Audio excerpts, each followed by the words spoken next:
Viewers, আপনাদের নিশ্চয়ই জানা আছে দক্ষ রাজা, সতী দেবী, বাবা ভোলেনাথ।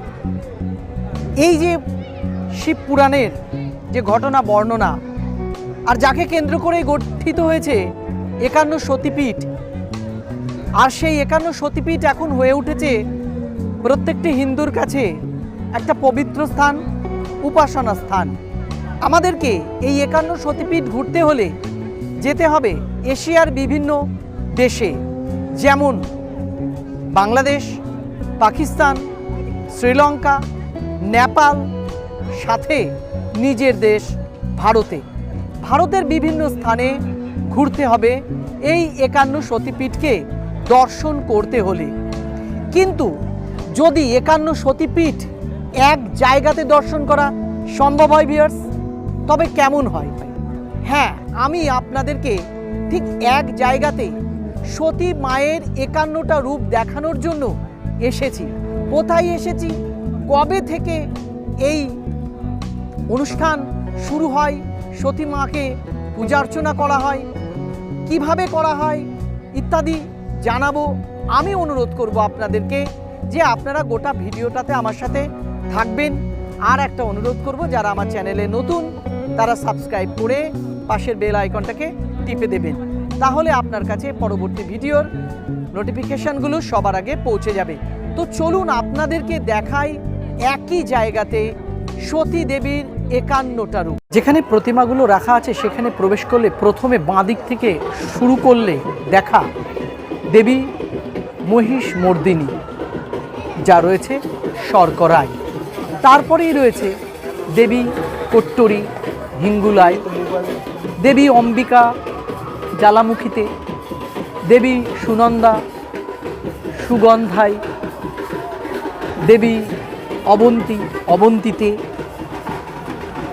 তারপরে দেবী ফুল্লরা অট্টহাস্যে, দেবী চন্দ্রভাগা প্রভাসে, দেবী ভ্রমারী জনস্থানে, দেবী বিশ্বমাতৃকা গোদাবরীতে, দেবী চণ্ডিকা, দেবী গণ্ডকী চণ্ডী গণ্ডকীতে, দেবী নারায়ণী সূচি দেশে,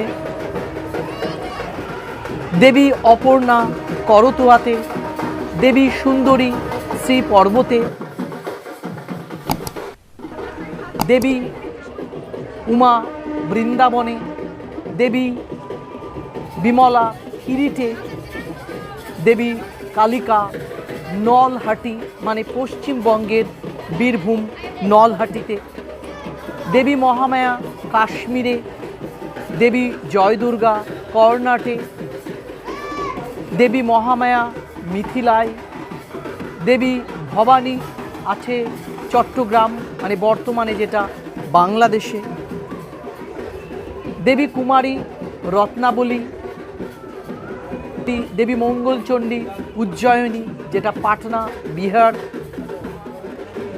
দেবী গায়ত্রী আছেন মণিবন্ধে, দেবী মহালক্ষ্মী আছেন শ্রীহট্টে,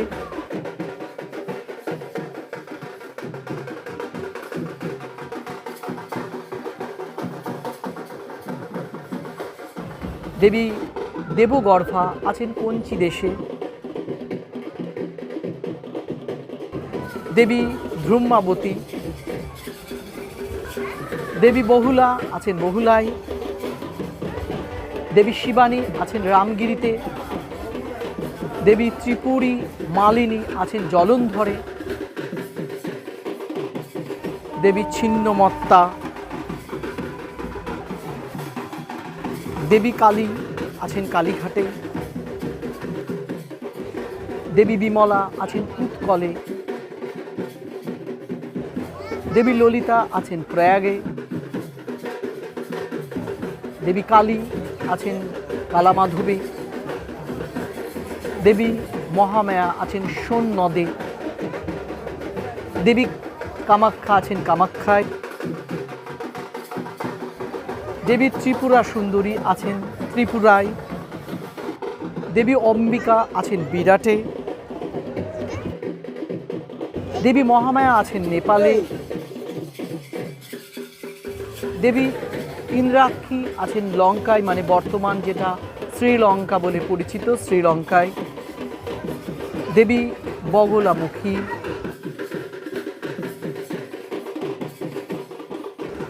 দেবী জয়ন্তী আছেন জয়ন্তীতে, দেবী বিশালাক্ষী আছেন বারাণসীতে,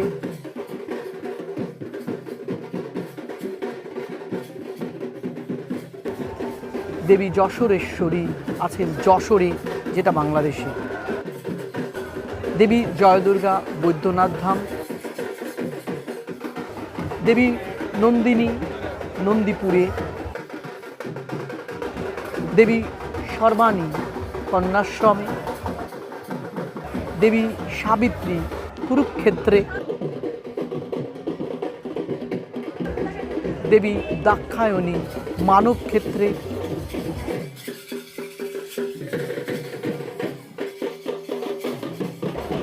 দেবী জগদ্দা আছেন ক্ষীরগ্রামে,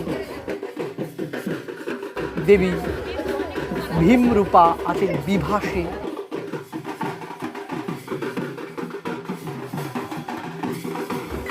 দেবী ভ্রমারী আছেন ত্রিশ্রয়তায়।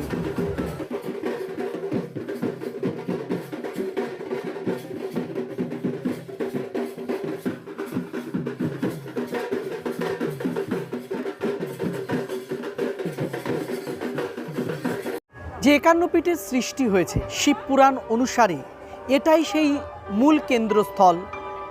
প্রথমে চোখ ফেলেই আপনি আমি দেখতে পারবো অগ্নিশর্মা ক্রোধে রাগে, যার চোখ দুটো জবা ফুলের থেকেও বেশি লাল হয়ে আছে, সেই ভোলেনাথ মহাদেবকে। তিনি এত রেগে গেলেন কেন?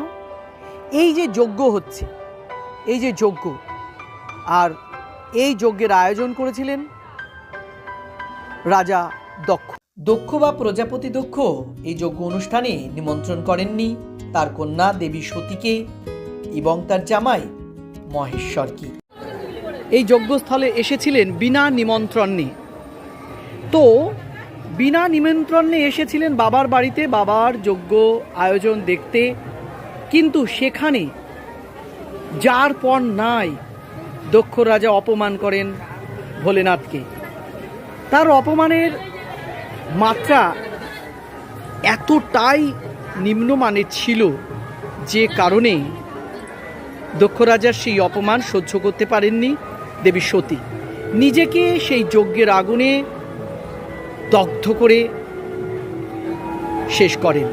আর এ খবর যখন পৌঁছে যায় ভোলেনাথের কাছে, তখন সেই মৃতদেহ নিয়ে তিনি প্রলয় নৃত্য শুরু করেন। আর সেই প্রলয় নৃত্য এমন অবস্থা তৈরি করে যা পৃথিবী ধ্বংসের প্রায় অবস্থা হয়ে গিয়েছিল। তখন ভোলেনাথকে সেই রণমূর্তি থেকে, সেই প্রলয় কাজ থেকে বিরত করার জন্য যখন সমস্ত ভগবান বিষ্ণুর কাছে গেলেন, তখন বিষ্ণু তার সুদর্শন চক্র ছেড়ে সতীর দেহকে 51টা খণ্ডে খণ্ডিত করলেন। আর সেই 51 খণ্ডই যে 51 পীঠের সৃষ্টি হয়েছে বগুলার মহাশ্মশানে। এইভাবে শুরু হয় পৌষ মাসের যে অমাবস্যা তিথি, সেই অমাবস্যা তিথিতে শুরু হয় পূজা অর্চনা এবং শেষ হয় মাঘ মাসের পঞ্চমী তিথিতে। বগুলা 51 সতীপীঠের মেলা কতদিন ধরে হচ্ছে দাদা? 59তম। আচ্ছা, এই 59 বছর ধরে যিনি মেলা করেছেন গিরিনাথ অঘরী, তিনি মারা গেলেন কতদিন হয়েছে? 15 বছর। 15 বছর। তো 15 বছর ধরে আপনারা কমিটি করে মেলা করছেন? হ্যাঁ, মেলা। মানে তিনি যতদিন ধরে জীবিত ছিলেন ততদিন ধরে তিনি মেলা চালু। আচ্ছা, এই যে 51 সতীপীঠের মায়ের যে রূপ দেখলাম ঘুরে ঘুরে, তো উনি কি নিজে হাতেই 51 সতীপীঠের পুজো করতেন জীবিত অবস্থায়? জীবিত অবস্থায় নিজেই করতেন। আচ্ছা আচ্ছা, নিজেই পুজো করতেন। যখন বয়স হয়ে যায় তখন হচ্ছে যে পুরোহিত রেখেছিল। পুরোহিত রেখেছিল। মানে উনি কালীরই সাধক ছিলেন। কালীরই সাধক ছিলেন। আচ্ছা আচ্ছা, শ্মশান কালীর সাধক। আচ্ছা, উনি খুব ছোটবেলাতে নাকি ঘর ছেড়েছিলেন শুনছিলাম। হ্যাঁ কত? 18 বছর বয়সে ঘর ছেড়েছিলেন। ওনার অরিজিনাল বাড়ি হচ্ছে যে নৈহাটি। নৈহাটি, উত্তর 24 পরগনা হ্যাঁ, নৈহাটি। নৈহাটি থেকে ঘর ছেড়ে বিভিন্ন জায়গায় ঘুরে ঘুরে মানে উনি মানে অকৃতদার, মানে বিয়ে করেননি কোনো? না, বিয়ে ওই 18 বছর বয়সের সময় আগে ওনার বিয়ে দিয়েছিল। তখন তো আর ছোট বয়সে বিয়ে হতো। বিয়ে দিয়েছিল, বিয়ের পরে একটা মেয়ে হওয়ার পরে উনি ঘর ছেড়ে বেরিয়ে যায়। বোধহয় মেলার প্রবর্তক গিরিনা তগরই শক্তিপীঠের সমস্ত জায়গায় ঘুরেছিলেন। তারপর তিনি এখানে এসে তৈরি করেছিলেন সেই 51 সতীপীঠ বা শক্তিপীঠ। তার শিষ্যের সাথে আমি কথা বলেছিলাম, যিনি তার পদতলেই বসেছিলেন।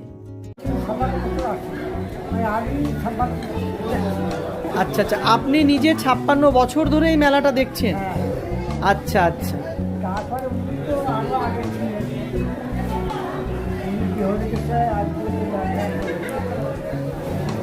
কি নাম আপনার? আপনার নাম আনন্দ কুমার বিশ্বাস। আপনি এখানকারই বাসিন্দা?